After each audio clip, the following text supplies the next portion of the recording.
네, 오늘은 소망의 닻을 붙잡으라 히브리서 6장 13절에서 20절의 말씀을 통하여 함께 은혜 받기를 원합니다.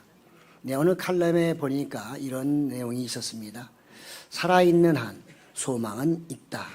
우리는 소망이 있을 때만 살아갈 수 있다. 이렇게 말합니다.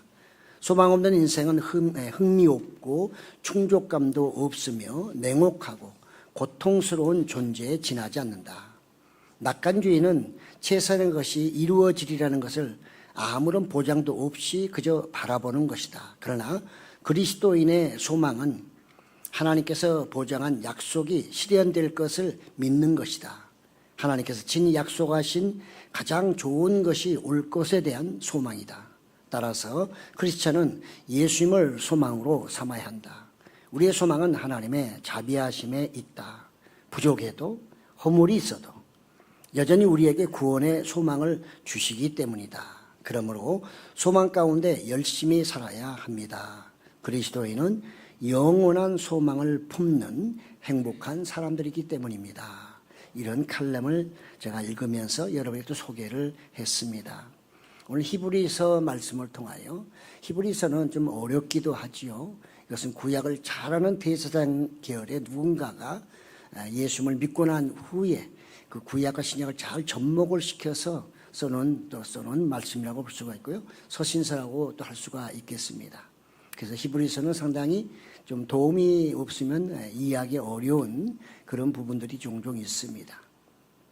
어쨌든 간에 오늘 말씀은 하나님께서 맹세로 언약하신 그 말씀을 믿고 그대로 살면 복받는다. 이렇게 말씀하고 있습니다. 우리는 정말 신앙생활을 하는 이유도 복받기 위한 거죠. 이걸 부정할 사람이 있나요? 그 복이 어떤 복이냐 하는 것이죠. 우리는 현세적인 복과 미래적인 복을 두루 나눠서 보지만 성경은 이 두 가지 복을 함축하고 있다. 같이 포함하고 있다는 것을 우리는 알 수가 있습니다. 아브라함은 현세적인 복이라고 하면 그의 후손들에게 주는 복은 미래의 복, 예수 그리스도를 통해서 온 복이기 때문에 그것은 영적인 복이라고 할 수가 있으므로 아브라함의 복을 다 누리게 되면 이 두 가지를 우리가 이 땅에 사는 동안에 또 하나님 나라에 가서도 누릴 수 있다는 사실을 우리는 믿어 의심치 않는 것입니다. 왜냐하면 그것이 하나님의 맹세의 약속이기 때문에 그런 것이죠. 그렇습니다. 그래서 우리는 이런 소망을 놓치면 안 되고요. 이 소망을 붙잡고 살아야만 이 세상 정말 세파가 얼마나 셉니까? 그것을 여러 가지 오지만 그것을 이겨낼 수 있고 또 이겨내도록 은혜 주심으로 말미암아 넉넉하게 이겨내는 것을 우리는 볼 수가 있습니다. 이 소망이 없을 때 우리 신앙은 약해지게 되어 있고요. 또 그런가 하면 잘 살 것 같지만 그렇지 않습니다. 하나님이 떠나버리면 정말 많은 것을 주셨다 할지라도 누구처럼? 솔로몬처럼 되는 것입니다. 우리는 솔로몬의 부귀영화, 지혜 이것만 생각하지 그의 말년의 것을 생각하지 않습니다. 그런 마지막 때 말년 때는 그가 정말 교만의 극치에 달했을 때는 하나님이 오셔서 2번씩이나 오셔도 모른 척 했다는 사실입니다. 그 제 얘기가 아니고 성경에 기록되어 있죠. 누구든지 그럴 수 있습니다. 솔로몬만 그런 게 아니라 누구든지 예수님을 믿고 성령 받았다 할지라도 누구든지 그 일은 언제든지 올 수 있다는 사실을 잊어버리면 안 됩니다. 그걸 잊어버리게 되면 우리는 내가 많은 실수를 하게 되고 나중에 엉뚱한 길로 갈 가능성도 있기 때문에 그런 것이죠. 네, 그래서 하나님은 오늘 정말 그 히브리 저자는 오늘 정말 그 당시에 초대교인들 얼마나 힘들어해요. 엄청나게 핍박도 심했고요. 이단이라고 말하기도 하고요. 뭐 잘못하면 끌려가기도 하고 사람들이 인간 취급 못 받는 그때였습니다. 그러니까 그때 그 크리스찬들 하나님의 성령의 도움이 아니고는 도저히 믿음의 길을 갈 수 없는 그 사람들 조금만 생각을 잘못하면 낭떠러지에서 그만 툭 떨어지고 말 수밖에 없는 그런 위태한 신앙 속에 있는 그들을 향하여 지금 오늘 이 말씀을 하고 있는 거죠. 흔들리지 말라. 넘어지면 다시 일어나야 된다. 그것이 무엇이냐? 그것이 하나님의 약속을 붙잡는 것이다. 그 약속을 붙잡아야만 흔들리지 않고 끝까지 갈 수 있다는 의미에서 가장 좋은 모델, 우리 모든 사람들에게 가장 좋은 모델인 바로 아브라함을 예를 들어서 설명을 하고 있는 것이죠. 아브라함을 설명하는 이유는 첫째는 아브라함에게 나타나셨던 하나님의 신실하심. 하나님의 신실하심은 그분이 맹세하신 약속을 그대로 지켜가신다는 거죠.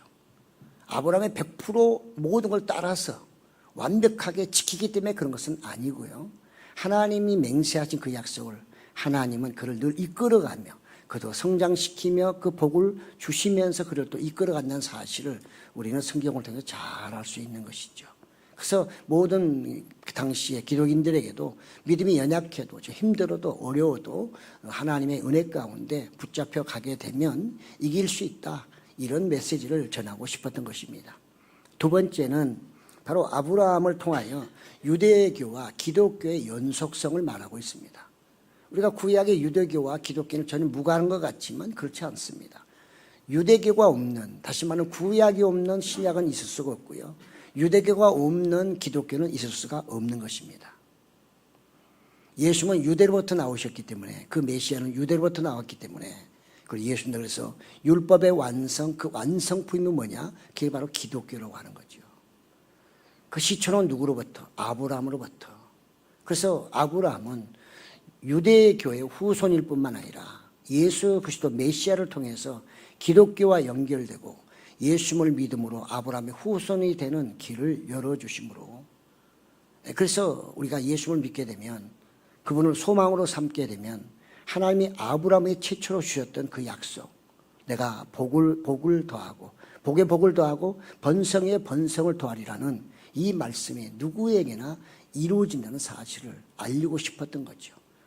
흔들리고 힘들어하는 당시의 기독인들에게 이 메시지를 전함으로 인해서 그들이 훨씬 더 강하고 담대하게 그들의 믿음을 지켜가도록 하기 위한 권면의 메시지라 이렇게 볼 수가 있습니다.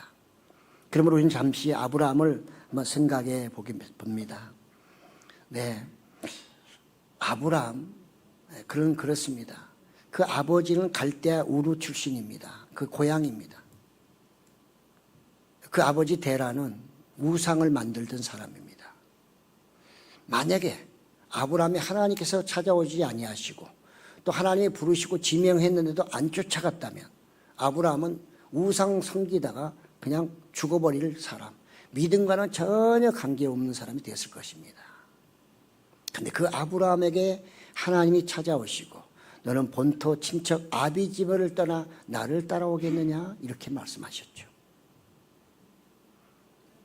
우리가 양자로 말한다면 하나님이 아브라함을 양자로 삼으시겠다는 것입니다. 그 당시에 그 지역은 상당히 아주 발전된 지역이지만 이제 서서히 조금씩 이제 좀 뭐랄까 어두워지기 시작하면서 이 반달 모양으로 해서 이 가나안 지역이 점점 이렇게 발전하는 지역이었죠. 그러니까 그 아버지도 똑똑했던가 봐요. 이렇게 우상을 만들고 팔던 것 좀 그런 이렇게 좀 정보가 있었겠죠. 그래서 아버지 데라도 이 자녀들을 데리고 어디로 가나안 땅을 가려고 하고 있었어요. 성경에 보면 결국은 이제 아버지와 함께 데라가 어디까지? 삼촌 나반의 그 삼촌 집 거기까지 갔다가 결국은 거기서 그들은 머물고 말고 다시 아브라함은 롯과 함께 하나님을 따라 가나안 땅으로 가게 되는 거죠. 그러니까 아브라함의 인생에 있어서 하나님의 찾아오심과 그의 부름 그리고 그가 결단하는 것은 그 인생의 최대 위기이자 기회이기도 했던 것이죠. 근데 아브라함은 하나님의 은혜가 임한 사람이기 때문에 하나님이 찾아오셨겠죠. 하나님이 찾아오는 사람에게는 하나님의 은혜가 이미 임한 것입니다. 하나님의 은혜가 임하지 않는 사람은 절대로 하나님이 오시지 않죠.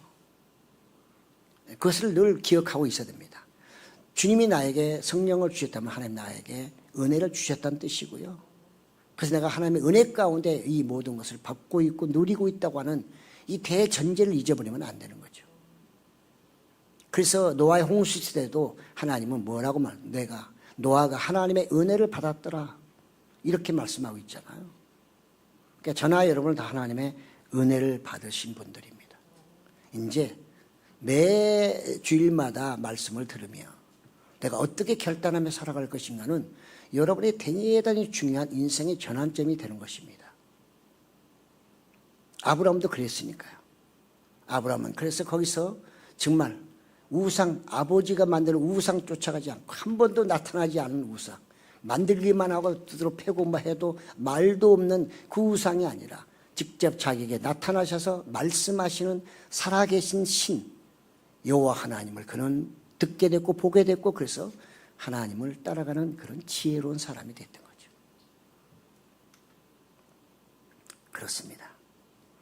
그래서 그는 보이지 않는 하나님을 따르게 됐고요. 결국은 그 길이 쉽지는 않았습니다. 그렇습니다. 내가 신을 따른다는 거, 인간이 신을 따른다는 것은 굉장히 어려운 길입니다. 사람으로서는 갈 수 없고요. 구약에서는 은혜로, 신약에서는 성령이 함께해야만 갈 수 있는 길이 이 십자가의 길이고 이 은혜의 길이고 구원의 길인 것입니다. 모든 사람이 다 순례자가 될 수 있는 게 아닙니다. 모든 사람이 천국의 순례자가 될 수 없습니다. 그것은 교회 밖에는 말할 것도 없거니와 교회 안에서도 마찬가지인 것입니다. 교회 안에서도 하나님의 말씀을 따르지 아니하면 그는 가고 있는 것처럼 보이지만 하나님 혼자 가시는 것이고 나는 뒤에서 혼자서 있으면서 주님이 나와 함께 계시다고 착각하는 것입니다. 그런 사건들은 성경에 너무너무 많습니다. 우리 그런 사람이 되지 말라. 히브리 저자도 지금 당시에 그런 사람이 있기 때문에 이 메시지를 전하면서 안 돼, 그러면 안 돼, 붙잡고 가야 돼, 소망의 닷을 붙잡고 끝까지 가야 돼 하면서 이 메시지를 전하고 있는 것이죠. 아브라함에게 하나님이 말씀하신 복과 성장은 하루아침에 이루어지지 않습니다. 우리는 너무 한국 사람들은 빨리빨리, 그냥 이 빨리빨리가 아주 세계적인 대명사가 됐어요. 이것은 신앙의 길에 있어서 너무 위험합니다. 신앙의 길에 있어서 빨리빨리는 대단히 위험한 것입니다. 빨리빨리는 잘못 알아는 내 생각대로 막 달려가 버리는 것이죠. 주님과는 관계없어요. 내 마음대로 막 가면서 주님 빨리 따라오세요 하지만 하나님은 늘 그 시간표에 따라서 움직이시는 분이지 그때그때 감정에 따라 움직이시는 분이 결코 아닌 거죠. 그러므로 아브라함의 성장도 아브라함이 급하다고 해서 하나님 막 주시고 하나님이 약속했기 때문에 때도 없이 막 주시는 그런 분이 아니라는 것입니다. 성경을 잘 보시면 75세 아브라함이 가나안 땅에 향해서 하란에서 출발하지만 하나님 그때 뭐 내가 너에게 너의 후손을 하늘의 별처럼 바닷가의 모래처럼 주리라. 그걸 철떡같이 믿고 아브라함이 75세임에도 불구하고 믿고 갔는데 우선은 그의 모든 면에 있어서 다른 건 고사하고 이 아들 때문에, 왜냐하면 아들이 없으면 대를 잇지 못하면 하나님의 말씀은 거짓말이 되는 거잖아요.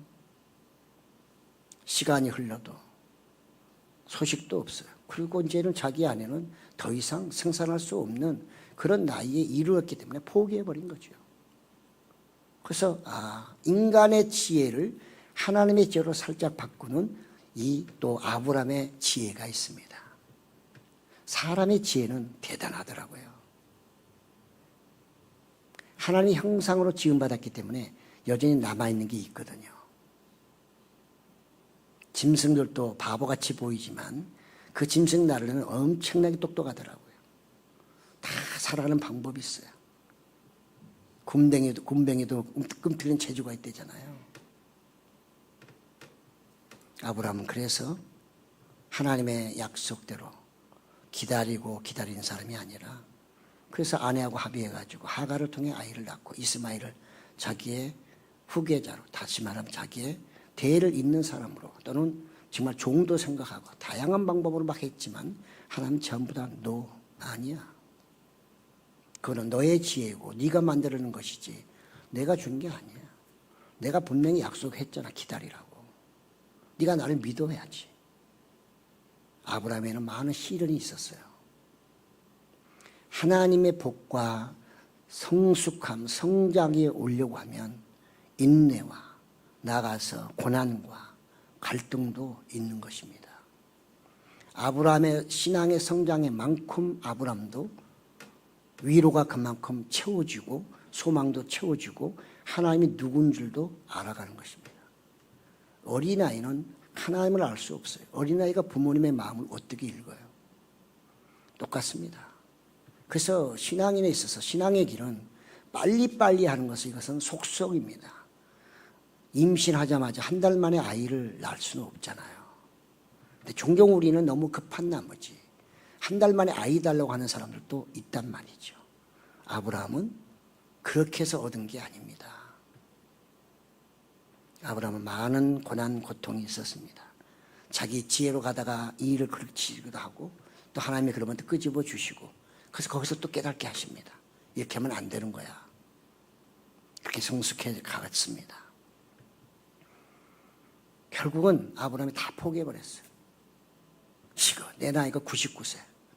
우리 아내도 그렇고 이제는 뭐 내가 직접 낳기는 어렵겠다. 이렇게 포기하고 있을 때 하나님 그때 찾아오시고 아이를 주시자. 내년 이맘때에 네가 잉태하리라. 그 사라는 웃었대잖아요.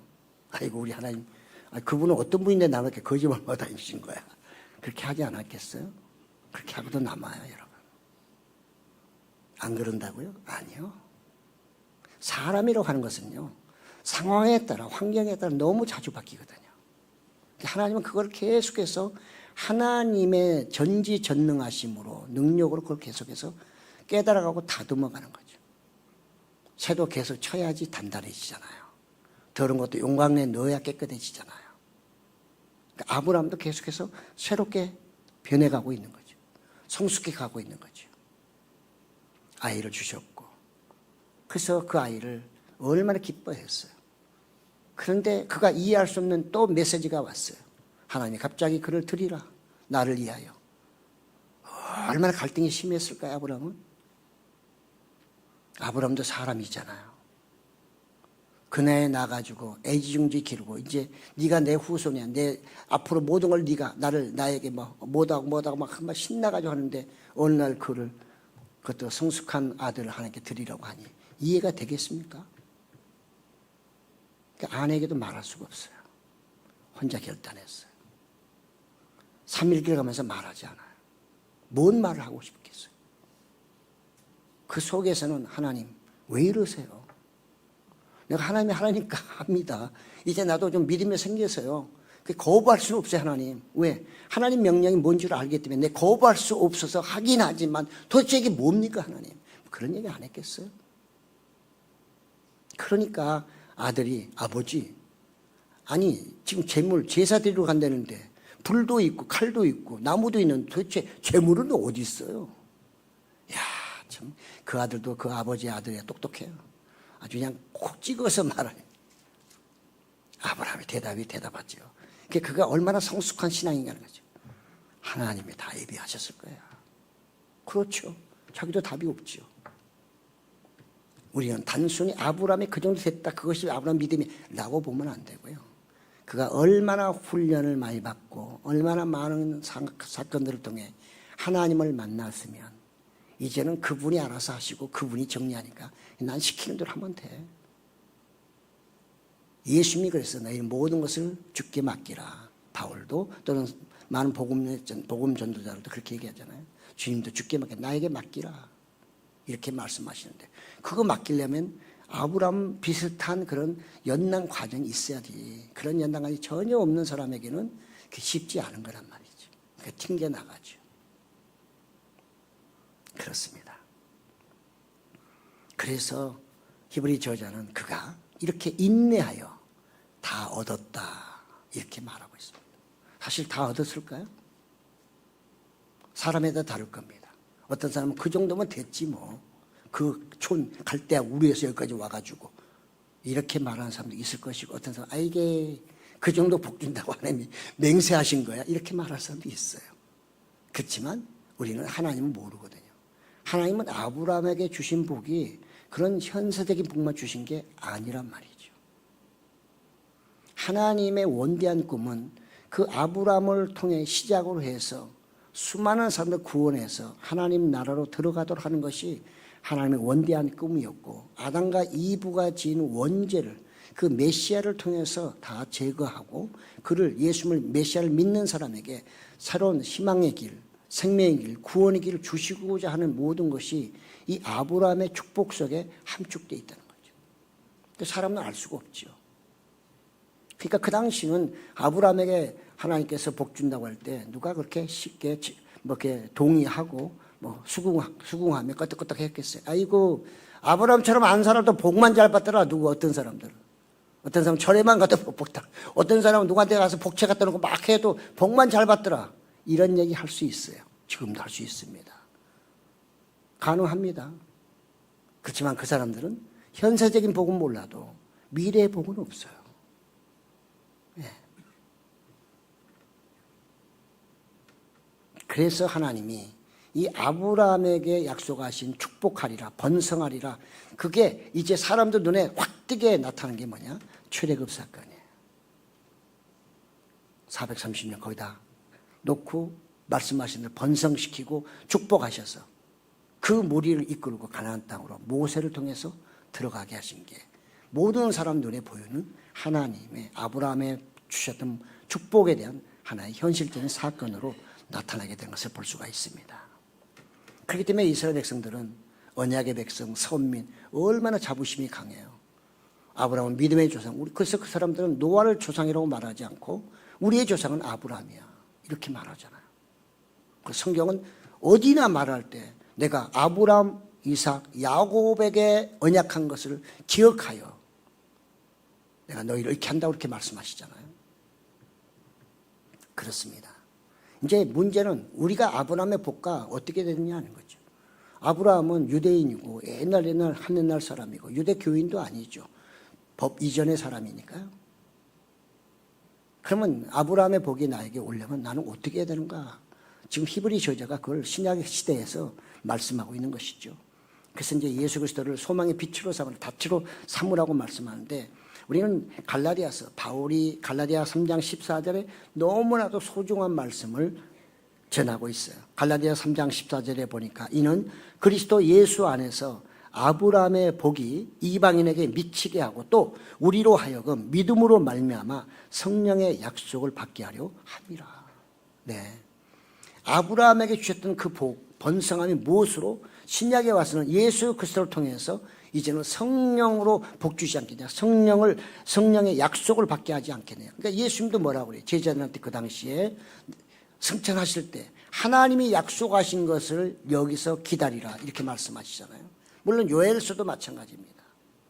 그러므로 우리는 지금 성령을 받은 하나님의 백성 그리고 예수 그리스도로 말미암아 아브라함의 후손이자 아브라함이 받는 그 복을 우리도 받을 수 있는 자격이 생긴 것입니다.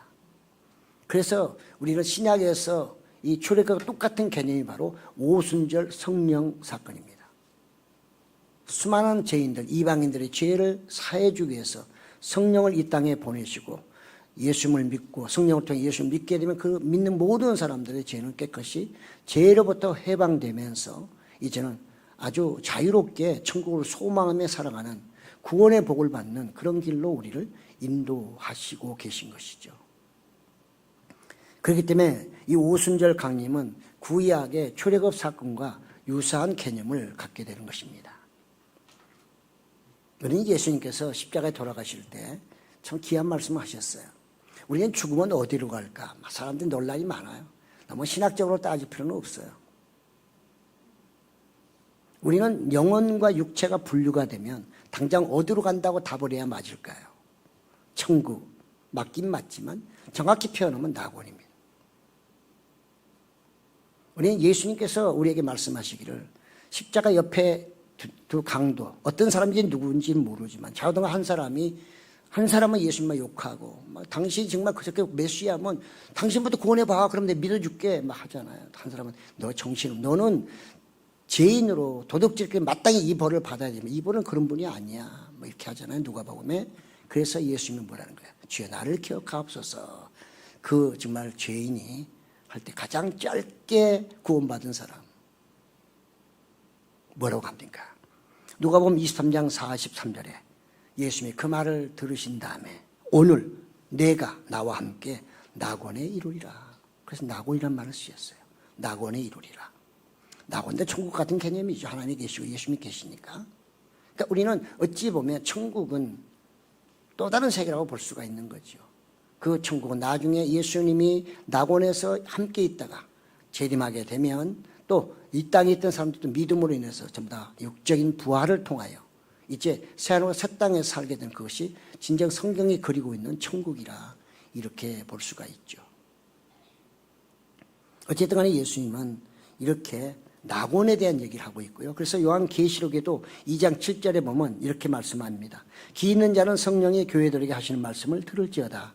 이기는 그에게는 내가 하나님의 낙원에 있는 생명나무의 열매를 주어 먹게 하리라. 이렇게 말씀하고 있어요. 그렇기 때문에 낙원에는 생명나무, 낙원에는 생명나무는 뭘 연상하게 하죠? 구약을 아는 유대인들에게는 에덴 동산의 생명과예요. 예수님은 생명나무로 하잖아요. 그렇기 때문에 구약의 에덴 동산의 생명나무와 신약에서는 하나님의 낙원에 있는 생명의 과일과 거의 일치한다고 볼 수가 있는 것이죠.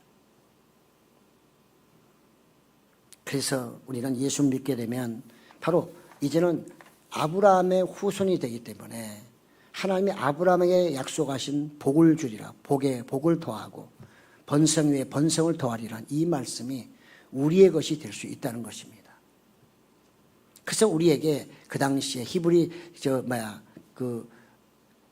히브리서를 쓰는 저자가 수많은 기독인들에게 이런 메시지를 전하면서 바로 우리가 다 이제 아브라함의 후손으로서 아브라함에게 주신 그 약속이 우리에게도 임하고 있으므로 우리가 그걸 기대하며 그것을 꿈꾸며 나아가자. 그래서 흔들리지 말고 넘어진다라도 일어나서 이 길을 끝까지 가야 된다.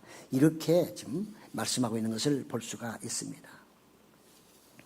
네, 그렇습니다. 영혼의 닻이라고 하는 것은 이 정박할 때 쓰는 거잖아요. 밑에다가 해서 던져서 그 고정시켜 주는 거죠. 흔들리죠.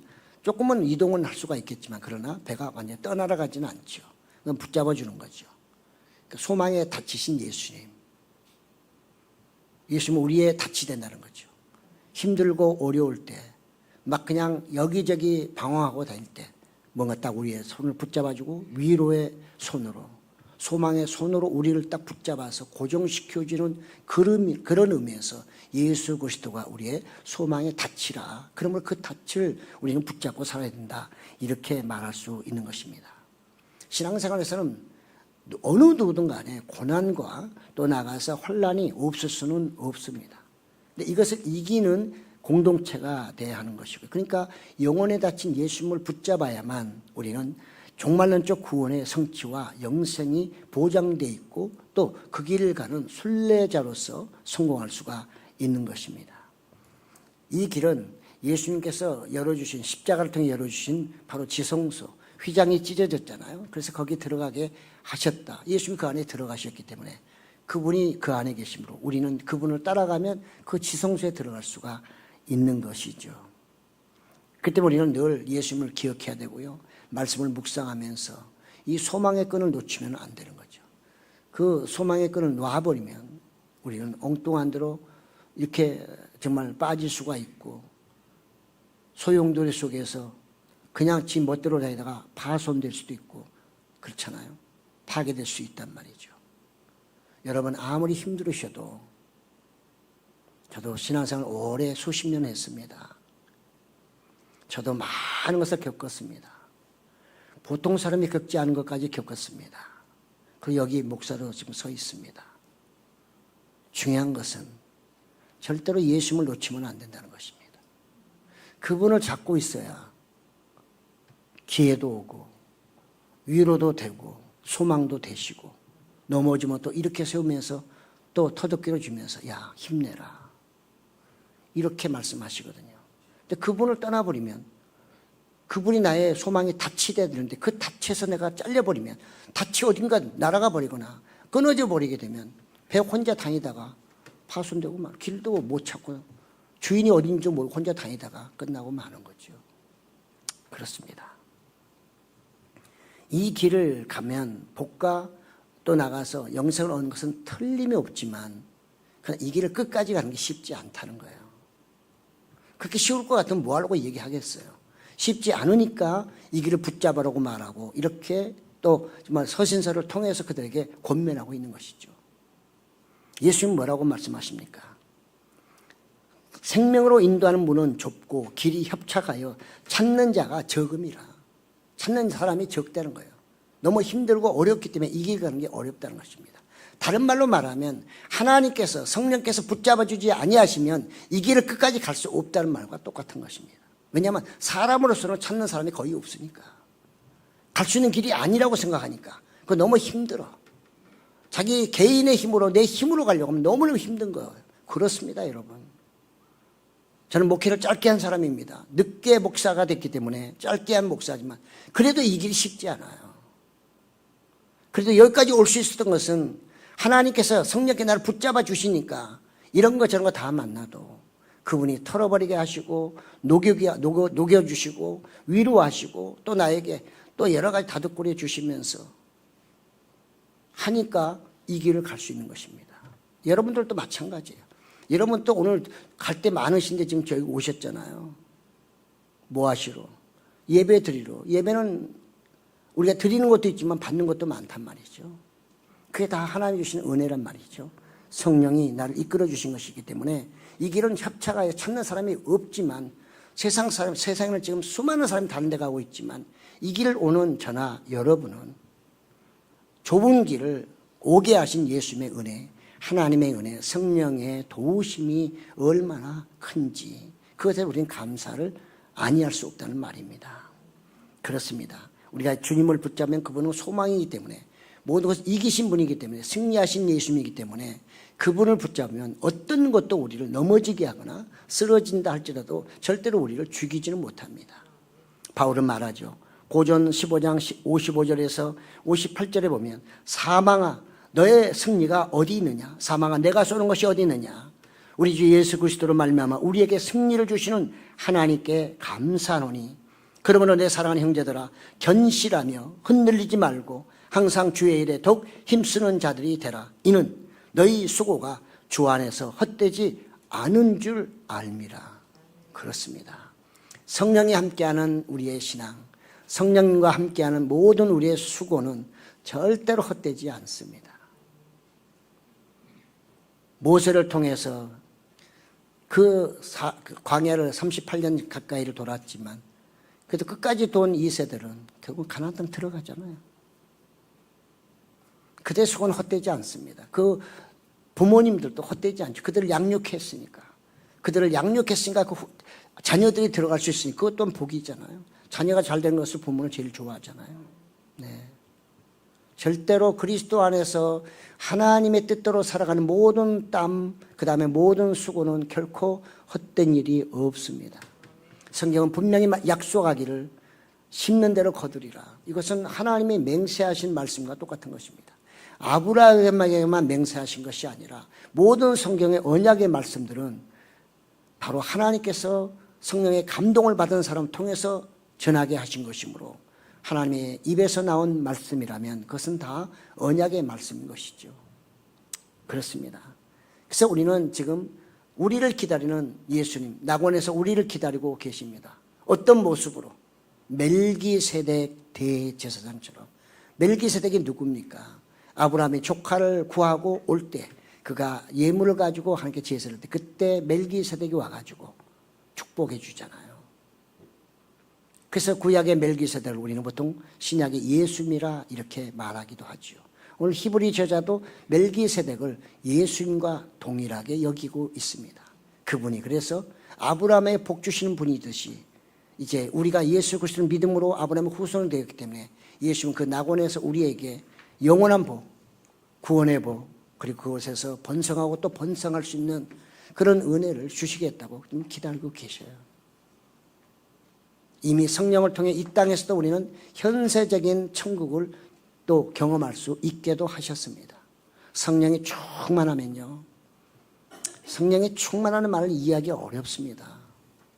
우리는 성령 충만을 자꾸 오해하는 경향이 있어요. 성령 충만이 막 뜨겁고 뭐 하면 막 하면 그것이 성령 충만이라고 해야 하는데 그것은 성령이 함께한다는 하나의 나타남에 불과한 것입니다. 진정한 성령 충만은 성령이 나를 완전히 지배하는 상태를 말하는 것입니다.